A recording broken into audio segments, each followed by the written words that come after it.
Sometimes we sit down and think, what did it take to make this place? Beautiful forests for miles and miles and wonderful mountains standing proud. We take for granted this magical place, for we live here watching day by day. Our flowers wilt and fade away.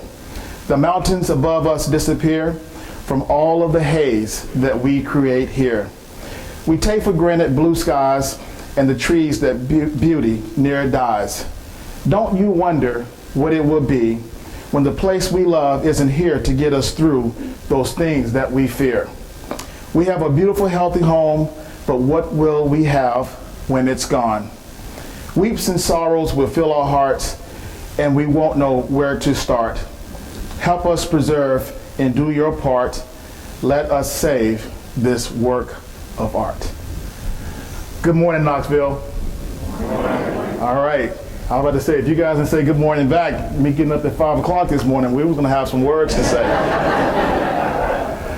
I just first of all want to say I'm very honored and privileged to be with you here this morning to talk about some exciting things that are going on in the park and also within our communities.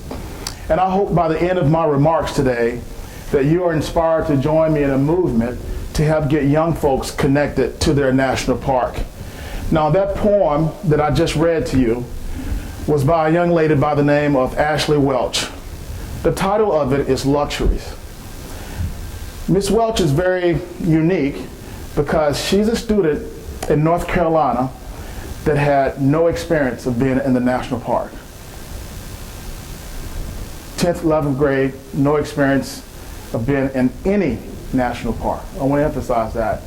And so Ms. Welch and about 10 other students had this internship with the National Park Service. And in their orientation, if you will, I came and I talked about the importance of this internship and also of doing work in the national park, particularly the Smokies.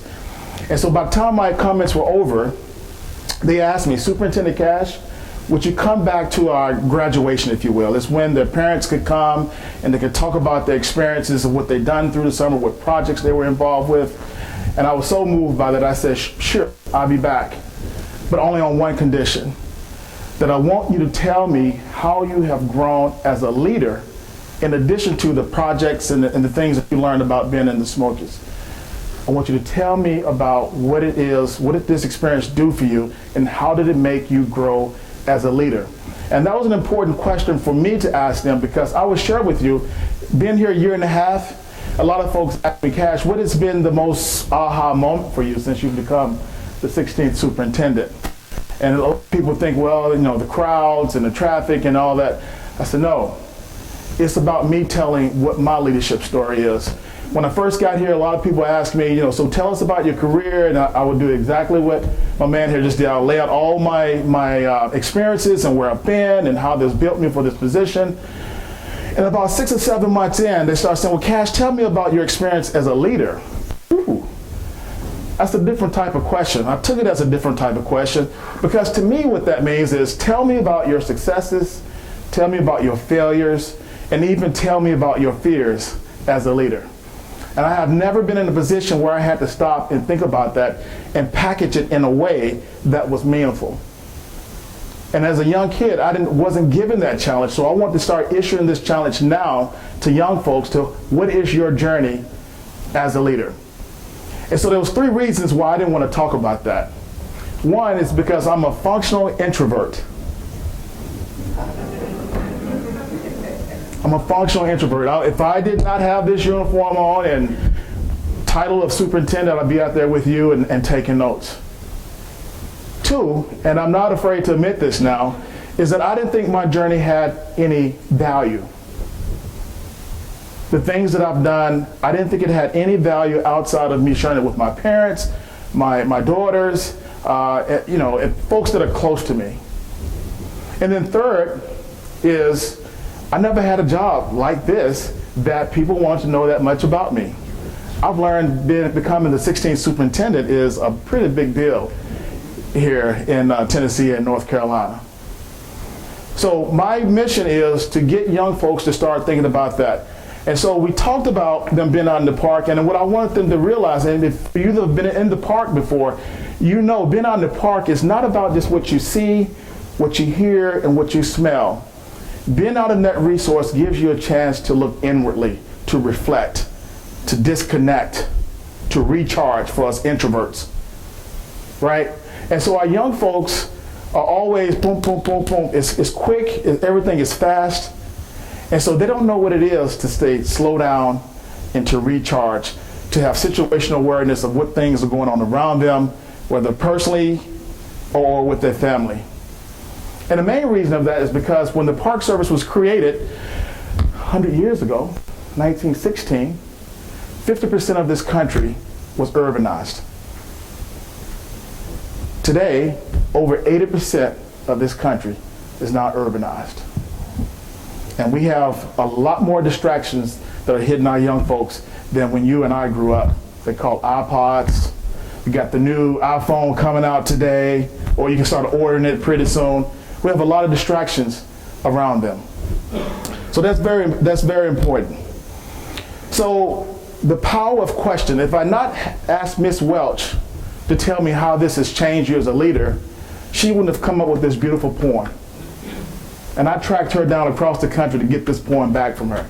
Because when she read this poem, and she was just the first of many, there was not a dry eye in the room by the time all those kids went around and talked about how this experience of being in this resource transformed them. So it's the power of question. The power of question to Miss Welch rendered this. The power of Miss Davis taking a vacation out with her husband out west, see a national park from Knoxville, and that one question, why can't we have a national park in the East? That one question started an 11-year campaign to now what we call the most visited national park in the country. The power of question. So Knoxville, I have a question for you this morning. How can we get more of our young folks connected to this national park? To all national parks for that reason. How do we get them to engage? And this is very important because, as I just said, the Park Service turns 100 years, well, has turned now. We had a big party last week, August 25th, because that was the day that the Organic Act was signed to constitute the National Park Service. We turned 100. And so the initiative behind our centennial is called Find Your Park. And Find Your Park is built on the pillars of developing and nurturing the next generation of users, supporters, and advocates for the National Park System. Why is that important? In the year of 2030, our millennials will outnumber, how many baby boomers we have in here? All right, you guys are the largest generation on record. But the millennials would have outnumbered you by 22 million in the year of 2030. Now, hopefully you can see the issue here now. If we have the largest generation on record that don't have a connection to the national park, all those comments that I heard about this morning before we got started about how much we love the park, you won't hear that in another 30, 40 years. And that's scary to me. When you look at the legacy of what the Park Service has done, how this resource is enjoyed by millions. This park is within a day's drive of half of this country's population. That's pretty extraordinary. So find your park. So Cash, you're probably saying, aren't you the superintendent of the Smoky? You know, you got 10.7 million visitors. Don't you have enough people coming to your park? Should you be saying, find another park? On some days I'm driving through it, I do say that quietly. But as I share with folks, you know, us superintendents, we get together and we talk about, well, how many people come to your park? You know, we kind of, thump our chest a little bit, and I just wait to the end and say, hey, well, we 10.7, we're going to hit 11. I have no doubt we'll hit 11 million this year. But it's not about the numbers in our second century as we've started this now. It's going to be about the who is coming to our national park, not how many. Who is coming to our national park? Are they reflective of the diversity that I see here? That's what my focus is. And I'm going to tell you about what I'm doing about it, because I share with other superintendents, you can't buy your way out of this one. You can't throw some money toward a program and get youth out and hope that it works. Those days are over. So to put your money where your mouth is, that adage is cliche is good, but then we can take it a step further as a leader and saying you have to put your time in where your future resides. Those young folks are messages to our future. Have any of you written anything in the scripture of these young folks when it comes to being connected to this resource? I asked myself that question, and I knew after I answered it, I had some work to do. So what I've done is I've started this program called Hike 100. The Centennial's Challenge, Smoky's Hike 100. And what that entails is I'm hiking 100 miles across North Carolina and Tennessee. But I'm not just hiking to get miles. Every time I go out, I'm having young folks with me. I'm having young folks with me. And I would tell you, over 80% of them have never been in a national park. And I'm telling you, to see in real time that spirit of transformation, that sense of discovery, it will be forever indelibly sketched in my memory. To see that in real time when those kids, like, oh my God. One story, I took some kids out from Cherokee, and it was a recipe for disaster. It was early in the morning, it was raining, and they did not want to be out there. So I'm coming out there, you know, Ranger Cash, and I'm telling, hey, good morning, good morning. And they wouldn't give me the time of day. And they had reporters, you know, NPR was out there. So they just really, it was just too much. It was just overwhelming for them. But once we took off and got in that park, something happened. Those kids started talking about school. They started talking about family. They started talking about tough times. And you would be amazed on what that park does for them when it's used as a backdrop, because they now what it's experiencing, they're starting to disconnect and reflect. And some of those kids told me some very personal things out there. So at the end of this hike, so they're in it now. I mean, they want to keep going. And so one of the reporters asked a young lady, would she mind doing an interview? And at the very end of this article, this is what she said. Now this is 8th, 9th grade. I feel really refreshed, said Kaylin Jones. Even though I got all wet, I like the way the rain sounds in the river. I like the way the rain sounds in the river. It helped me clean my mind. I wasn't talking like that. It helped me clean my mind. I was focused on the sounds of nature and the birds. I would do it again. And to me, that's when I knew we were onto something. When I go out and take the kids, what I normally do is I give my spiel, and at the end of my hike with them, I give them a personalized pen that we designed, and on the back of it is my autograph that has a pen that has my autograph in the back of it. So when I would give my spiel to kids, I didn't know my staff was recording me talk to these young folks. And so they showed this to me about a month and a half ago, just some excerpts of what I was saying, how those kids were responding, and they would take them off and do interviews with them. I want to quickly show you just a quick snippet of what these kids were saying.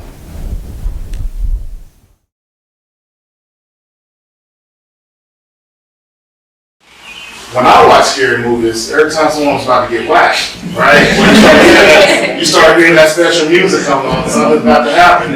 It's always where? And what time of day is it? At night. So my first job as a wildlife biologist, leaving from Memphis, was a survey for a threatened endangered species called the northern spotted owl. So I had to overcome my demons, and it was scary. It was scary because now in my head I'm starting to hear that music and I hear it on TV, right? Like, fool, you about to die, right? But the more to that story is that I tell young folks that you have to let the curiosity of your success overcome your fear of failure.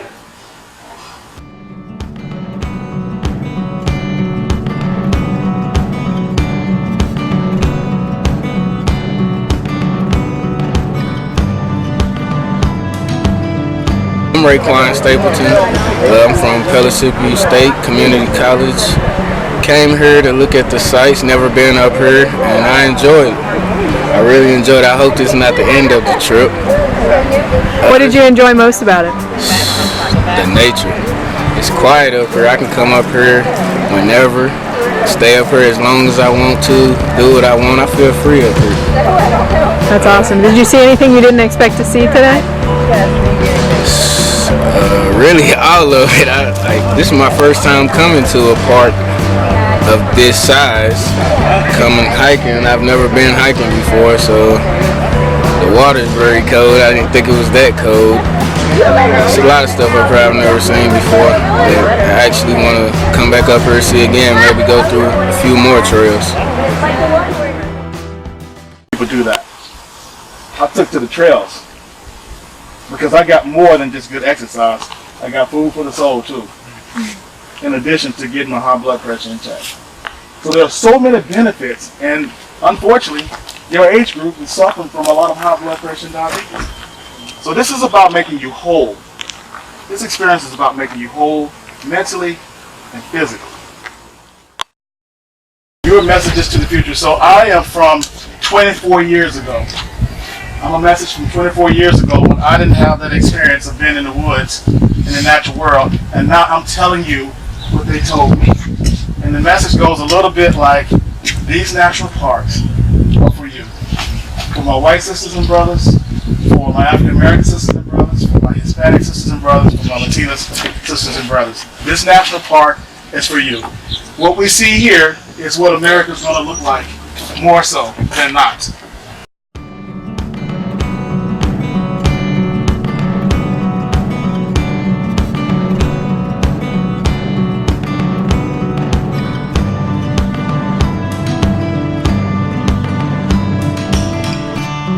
What's special about today is we got to hang out with an awesome person, the superintendent, and it's cool because he's such a big part of our community, so it's really cool getting to hike.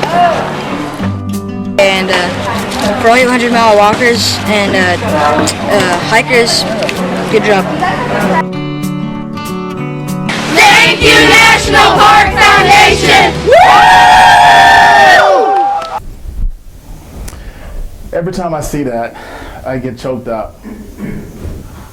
Those kids, I mean, they're awesome. And you heard with your own ears about, this kid from Pellissippi State in college had never been to the park, and he felt free. So those are the kind of memories that we've been making over this last year here. Why this is so near and dear to my heart is because in my introduction you heard that I'm from Memphis, Tennessee. And I wouldn't want to do this. I wouldn't want to be in the park. And what made me not have a relationship with being outdoors was TV. And as I was sharing with these kids, every time you watch your favorite scary movie and you start hearing that special music, we know that music, right? Somebody's about to get whacked. And I ask you, like I asked the young folks here, where is that normally going down? In the woods. And what time of day is it usually happening? At night. At night. And my first job as a wildlife biologist was to survey for this endangered species of owl. Now, when are owls most active? At night, right? And they live where? So my lesson to young folks is to have the curiosity of your success overcome your fear of failure. And I would tell you openly and privately that being in this profession wasn't easy all the time. Being a person of color. Talking about being out in the woods and, not getting snatched up by Bigfoot and, my major in school was to be a doctor. I have a degree in pre-med. But I used to always love watching the show Mutual of Omaha. Who remember that show? Every Sunday after church, I come run and take that suit off, and that's what made me start having that connection. Tapped into my imagination. That one week I could be in the Serengeti, the next week I could be in the Everglades. That seemed pretty cool, and do all that in the comfort of my home. The piece that really changed this for me was being a Boy Scout. Being a Boy Scout allowed me over a period of time, and not just like we do sometimes, take kids out in the park and say, isn't this beautiful? Don't you want to do this? And they scratch their head when they say, no, I don't want to do this again. Our relationship, no different than your husband, your wife, your boyfriend, your girlfriend, is over a period of time. And it's no different than connecting with the natural world. So this is not going to be a one and done for me if we're really going to be serious about developing a relationship. So it goes like this. So I was coming home from going to band practice, and someone said the U.S. Forest Service is in town and they're doing interviews for wildlife internship. I went into this interview, folks, just simply to practice my interviewing skills. I was a junior in college. Long had left Boy Scouts. Went in about 30, 40 minutes. This interview is sucking. I mean, because the questions they're asking me, I couldn't respond to in the way that I majored in wildlife. We didn't even have a wildlife program at the school. But then when I said I was a Boy Scout, it flipped. That I did have a connection with outdoors. Someone took that chance on me. I'm glad they did. So at the end of that interview, said, Ms. Cash, we'd like to extend an internship to you, and you're going to be going out to Washington, and we'll see you in about maybe a month. And I said, excuse me, sir, I didn't know there was any wildlife in D.C. They chuckled just like that. They pulled out a map, said, no, son, you're going to be out here in Oregon, near Washington, Oregon. So you would think that would have been the tough part. The tough part was me going back and telling my mom that her son, her oldest son, is not going to be that doctor that she's been bragging about all her life. And that I was going to be out in the woods. We went 10 rounds. 10 rounds before she finally conceded to letting me go follow my dreams, what I know to now be my dreams on that. And so I know these kids. They're watching that same scary movie that I was watching in the city of Memphis, and all they need is someone that you can establish a trust with to introduce them to that. I'm willing to bet you each one of you have that same relationship with a young person that has never been out, but would not hesitate to go out into this resource that we all love. Again, there are messages to our future. Are you writing in that book? I'm 25 years of writing, and it took a whole lot of people to get me to this point here. Another reason why I'm so connected to the resource is I used to fight fires too. CNN, those fires you see on CNN, during the summer, I used to do that for at least 10 years as well. And every year you have to go in and get a physical. This one year, taking my blood pressure, doctor said, well, this is an old cuff here. Let me try this one. Did it again. My blood pressure was like 190 over 120. Almost sent me to the hospital.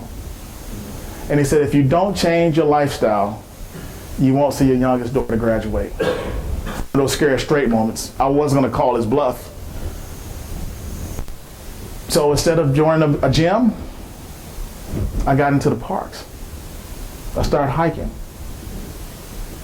I told that story to a group of folks that were going out with the Friends of the Smokies, Mr. Kane hike. Last September, I was giving a speech this January in Oak Ridge. A lady came up to me and said, Superintendent Cash, you probably won't remember me, Right, I don't, because I meet a lot of people. She said, but you really won't remember me because I've lost 50 pounds since you gave that spiel about your high blood pressure. Because what people did not know is that I was just diagnosed with diabetes. And so I did exactly what you did, and now they're taking me off medicine. So this find your part piece doesn't always have to necessarily be about recreation. It can be personally. And that's what I'll share with the kids. It makes you whole mentally and physically. That's a great deal that resource offers each one of us and offers them. So it's the power of stories that transcends all generations. It's the power of stories that keeps us connected. It's the power of the story of the Smokies that we tell day in and day out about the families that had to give up their homes and make that ultimate sacrifice. We don't let that story die, nor do we forget that. And we share that as America's storytellers. Another story I want to share with you is when I was the superintendent in Boston, I was about 3 months in, and my historian came in and said, Superintendent Cash, we've been doing a lot of research on this little battle called the Battle of Bunker Hill. I'm sure you've heard of that one, right? Where these patriots took on the most well-trained army in the world, and it took them 3 times to overtake that hill in Boston. I said, yeah, I know this story. I remember hearing this in Memphis. He said, but what you don't know, and that we have proof, is that 30% of those men on that hill that day were of African American and Native American descent. That's huge in the history. That's a different starting point. Because now this story allows an opening to the others that once upon a time didn't see themselves in this story, now see themselves in the story and connect to this story in a different way. Now I could have just taken that story and said, I'm going to use it in speeches like this and sound all smart and intelligent. What I asked my folks to do is I ordered them to go and take up every wayside around that monument. Because what it talks about the battle, but it had pictures also that showed nothing but white men fighting that battle. So if you go to Bunker Hill today, it will still talk about the Battle of Bunker Hill. But you will see different colors, shades and hues of men that were on that hill fighting as patriots for us. And I have no doubt, years after I'm gone, that some kid is going to go there. May not be able to read it, but they will see. They will ask questions. Remember the power of question. So I know that's going to have a profound impact on youth.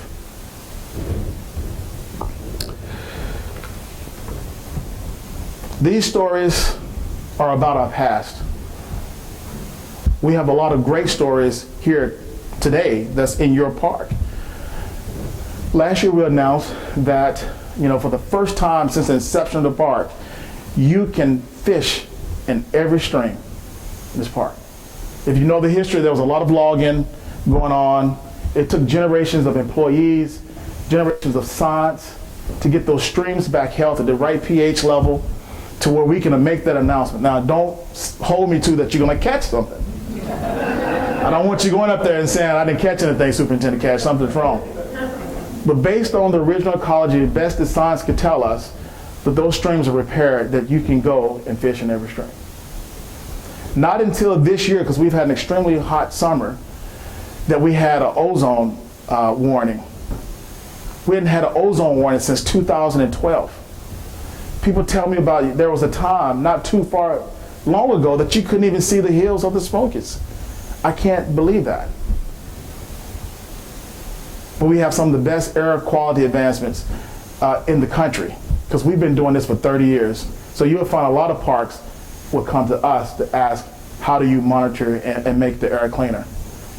Those are great accomplishments here. But what makes me fearful is that if we don't connect to folks that you heard give their testimony or that you've heard me read today, those stories will be short-lived. This centennial is not about a birthday party, blowing out candles. It's about launching into the second century of service. And I can see our forefathers saying, we got you through the first 100. And if they could talk with us today, I believe they would be saying, now it's your turn to get us through the second 100.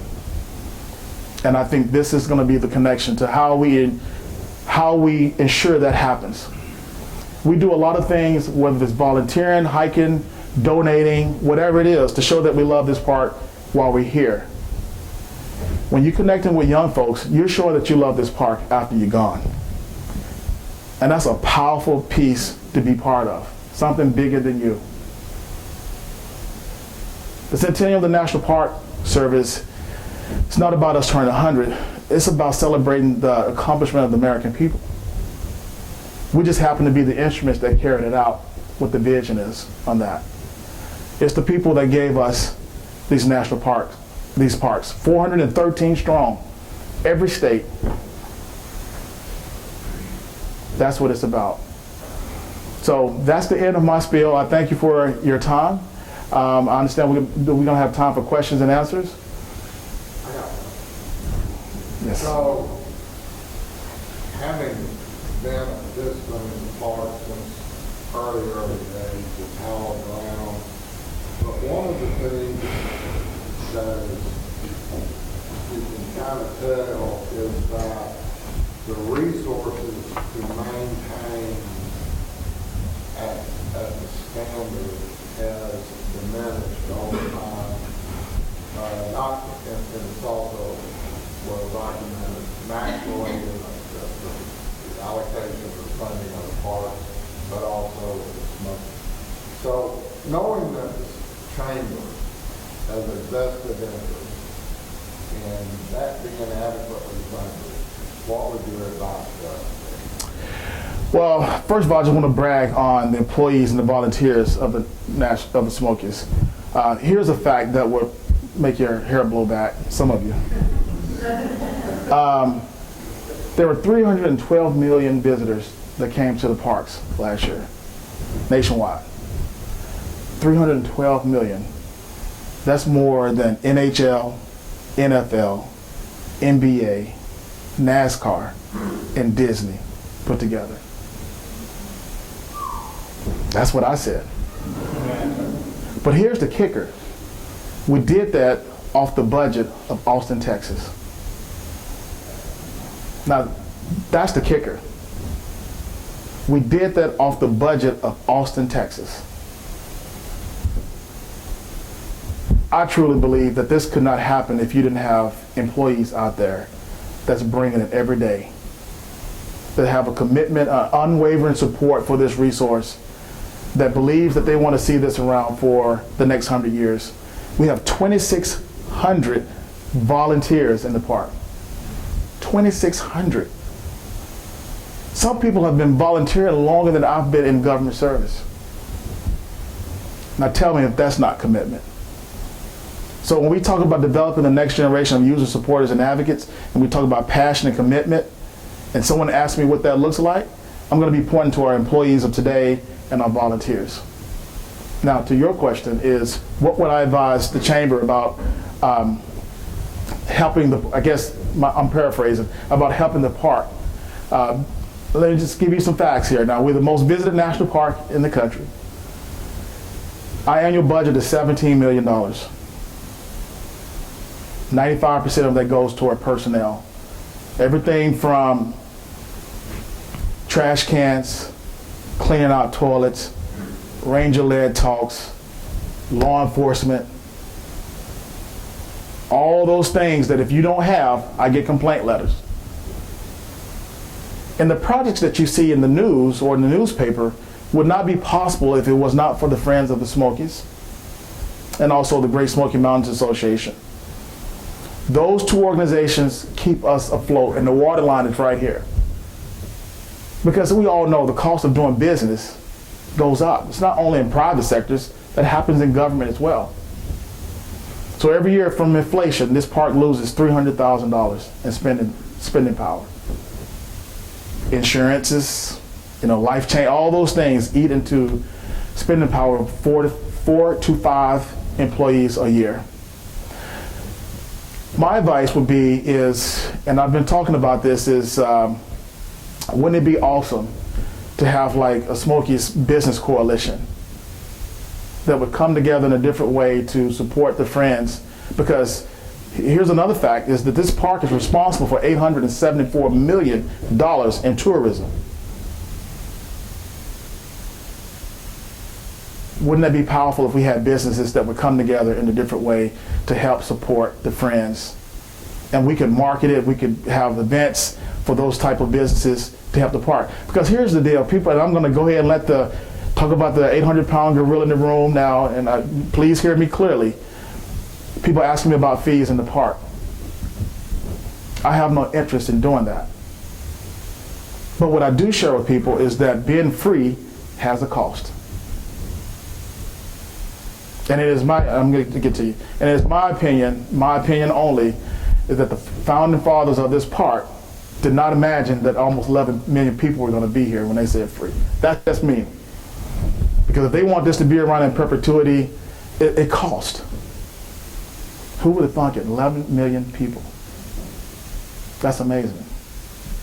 So that would be just, I share with my staff, there are times you have to participate in your own rescue.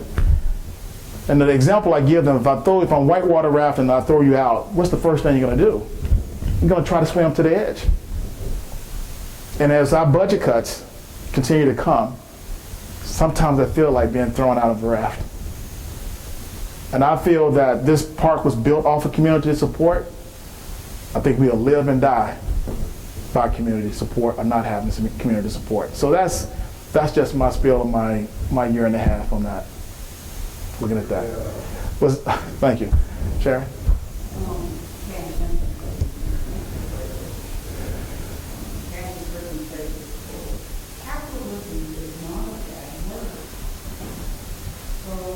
Other parks have concessions within their park, and they make money off of those concessions. That's not a bad thing. People go to Yellowstone and we pay to get in, and we pay for all sorts of activities within that. Right. I think particularly people in this room would understand that, hey, you want to have a premium viewing of the fireflies. It's not just a lottery that you sign up for. You pay $1 to get in the lottery. That's what lotteries are all about. Right. So that there are the ways that I think you can get community support to actually fundraise within the park itself for experiences or for other ways that you find adventure with other concessionaires. Mm-hmm. Yeah, so because this park was designed, thank you for that, this park was designed, so we have some concessions. We have horseback riding, and some of you may have been to LeConte Lodge, hiked up to that. Compared to size of parks, we have very few concessions within the park. And that's by design. The park was designed not to have hotels like you find out west in some of those big parks. The park was designed so that the communities would benefit. The hotels around the park, the eateries around the park would benefit. Because we got real estate. Not bad looking real estate.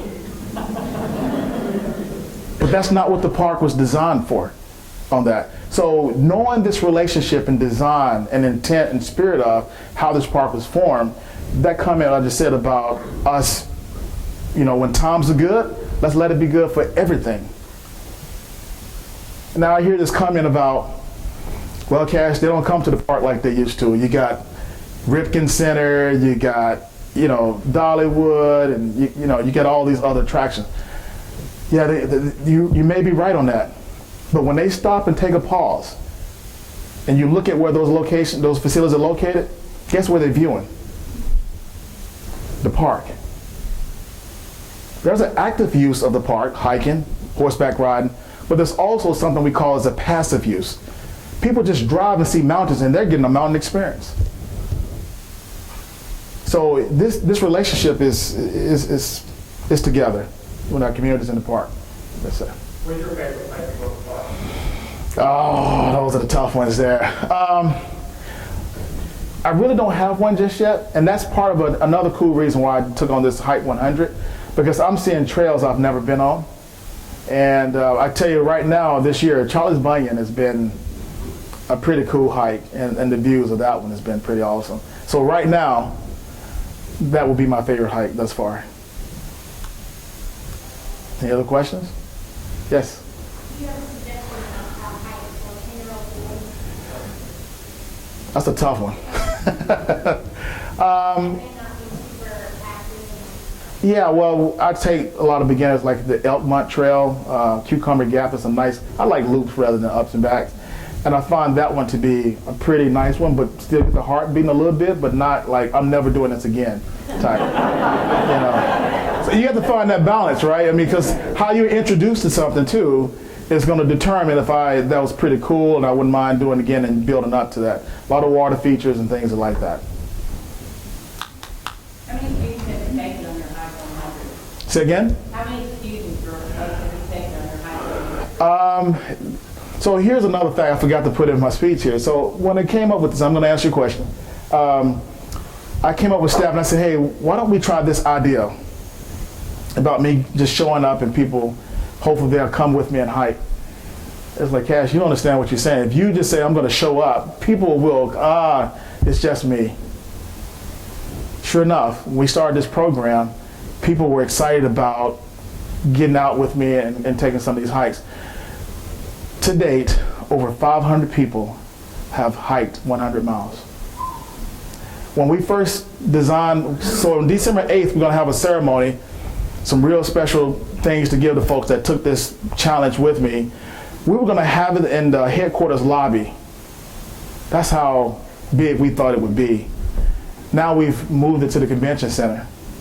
So we're looking for over 1,000 people to be at the convention center in December to receive a one-time pin that we've had specially made for people that have finished that 100-mile hike. We have a special pendant for hiking sticks that you only get if you finish. And so people understand that this is a special time that we'll never see this again in my career or lifetime of that. So as far as kids concerned, I would say over the summer vacation here, at least I've seen over 200 kids, at least. And some kids have brought their family members back. It's pretty cool. Anything else? All right, thank you.